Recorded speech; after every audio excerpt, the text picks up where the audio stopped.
Welcome to Kmet Manifest's Law of Attraction in Action short video. Today we will discuss the common myths attached to the Law of Attraction and the practical steps you can take to put it into action. If it's your first time around at Kmet Manifest, we put out content every week on questions revolving around ancient spiritual knowledge, Kmetic Paganism, and Kmetic history. Join our community by liking, commenting, sharing, and subbing to this channel so you never miss any of our new content. By the way, feel free to read up the full guide we publish on our blog. The link is in the description. All right, now back to the Law of Attraction. If you're going through this video, chances are you've come across the phrase Law of Attraction at least once before. You might have watched movies or heard of movies like The Secret. That's how many people became aware of the Law of Attraction.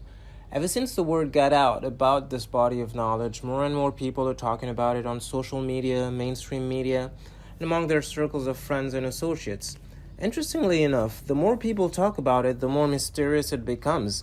It seems that the more people kick around the term the Law of Attraction, the murkier it seems. Now, it's very easy to see why this is the case because a lot of people are skeptical. In fact, according to these people, the Law of Attraction doesn't even exist. They're so close-minded and they're so dead set against this type of thinking that they don't even think of the possibility that it could be real. Others are more likely to believe, but they're still dismissive. For a variety of reasons, they can't quite accept that the Law of Attraction would actually deliver something of tangible value to people's lives. We are going to start the foundation of putting the Law of Attraction into action by covering 3 common myths of the Law of Attraction which hold a lot of people back. All right, let's bust these myths. Myth number 1, the law is magical. For far too many people, this type of thinking is really just magical thinking. We're talking about witches, wizards, and the supernatural. The good news, it isn't magical. In fact, it's the complete opposite. The Law of Attraction involves how people edit and perceive their personal reality. Accept it or not, believe it or not, like it or not, you have a direct and profound role in how you perceive reality, act on it, and ultimately shape it.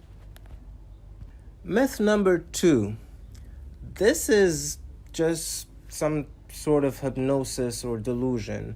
This is another line of criticism that points to the fact that since people are engaged in affirmations or conscious and purposeful thought, that this is really just an exaggerated form of self-hypnosis.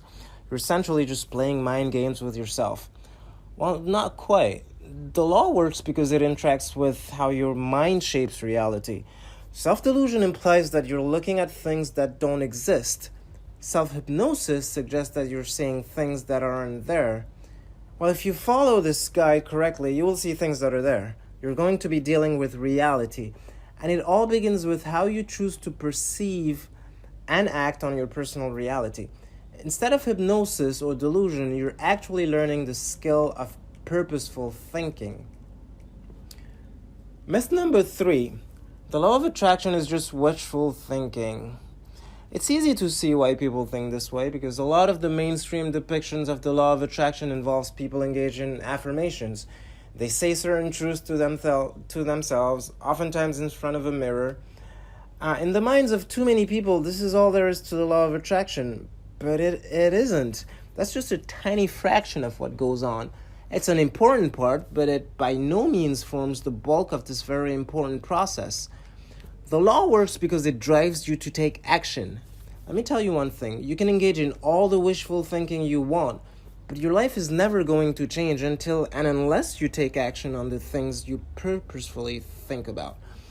This law is able to produce all sorts of amazing changes in people's lives because they're finally, for once in their lives, driven to action. All right, we talked about going through specific steps to making the Law of Attraction work, using it for ourselves. All right, let's go through step number 1.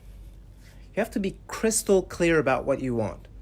Even if you don't adopt the Law of Attraction or even if you're clueless regarding this concept, if you're unclear about what you want in life, it should be no surprise why you're frustrated. Seriously, you shouldn't be shocked that you can't seem to achieve any of your dreams because you're unclear what those dreams are in the first place. Believe it or not, most people fail because they're unclear about what they really want. They think they know what they want, but they don't. They end up with fuzzy thinking, which leads to unfocused action. They move with no certainty. They take action with no intense focus. And this leads to a very predictable series of frustrations or outright failures. Step number 2, focus on what you want. Now that you have a clear idea of your vision and you know it inside out because you visualize it every day, you read it out loud, you erase it, and you write it out from memory day after day, it becomes very, very clear. And the second step of the law of attraction is to focus on it. Now, focus is not just a simple word. It involves heavy lifting in your mind. The bottom line, your overarching goal with step 2 is to believe in your vision. Believe that it's possible. Believe you can do it. Of course, a next step is to believe that you can do it. You can do it, not somebody else, not your friend, not your neighbor, not your brother, not your parents, but you individually, personally can do it. All right. Okay, we have 3 steps. Now, there's something else that okay, it's not so much of a step, but you have to act on your vision. You have to believe that you can act on your vision. This is extremely important. If you believe this, then it means that you have the resources, or you can have access to the resources. Also, it means that this is the right time because you can act on it. It isn't something that is speculative. It isn't something that is locked away until certain things fall into place at a certain time. In a future nobody knows. Instead, you believe you can act on it right here, right now. It doesn't matter whether it's a small baby step forward. There's an action you can take right now. Once you're able to do that, and this is a big step, the next step is crucial. For the law of attraction to work for you, you have to believe that your vision has already happened. Okay, a quick note on the importance of action and manifestation. I don't want to sound like a broken record, but this needs to be reiterated. The world does not care about your feelings. Get that through your head, wrap your mind around it, write it in stone. I'm sure a lot of people talk a good game around you. They try to make you think that your feelings matter. They don't. They do to a certain extent with your friends and family members, but for the rest of the world, feelings don't matter. Because everybody has them. Everybody has feelings. If you want the world to respect you and take you seriously, well, you only really have to do one thing. You need to take action. When you do things, you change your world because now you're serious. The world knows you're not screwing around. You mean it. Okay, now step 3. Accept what you want.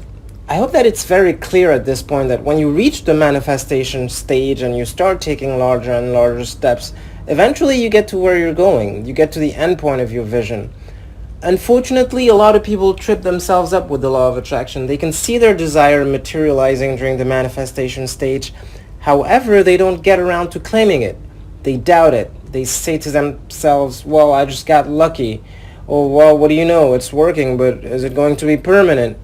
What if this is just a one-time thing? What if somebody was just helping me out and doing things out of the kindness of their heart? And on it goes. The bottom line is they don't claim it. Instead, they doubt it and think that it isn't real. And the worst part to all of this is that at the back of their heads, they feel they just got lucky and ultimately they don't deserve it. How sad, seriously. It's like going on a journey of 1,000 miles and by the time you get to your final destination, you say to yourself, well, this is not what I expected, or I'm at the wrong spot. I'll go back. Pathetic. And this is precisely the kind of game a lot of people play. We talked about acting on your dream. Here's how you do it. First, you act out your dream. You achieve it. You've done it before. You can do it again, so do it. Once you have achieved the results, or even if you have achieved any result, feel good about it. Make it burn. Make it stand out in your mind. Feel it intensely. Congratulations on making it to the end of the introductory guide to putting the law of attraction into action for your life. You may be surprised to know that the majority of people who start something never complete it. Take your time and progress at your own pace, because this is not a race. The more you understand and comprehend what is happening when you use the law of attraction, the better. If you really want to succeed, then everything you do with the law of attraction must be with long-term planning in mind. These changes you're making are not meant to be temporary. They're meant to be part of a new lifestyle that you follow in order to manifest your dream life. Lastly, believe in the law of attraction. Believe that it works. Believe that it will work for you. Believe that you can do it. And most importantly, believe that you have to do it now, not tomorrow, not next week, now.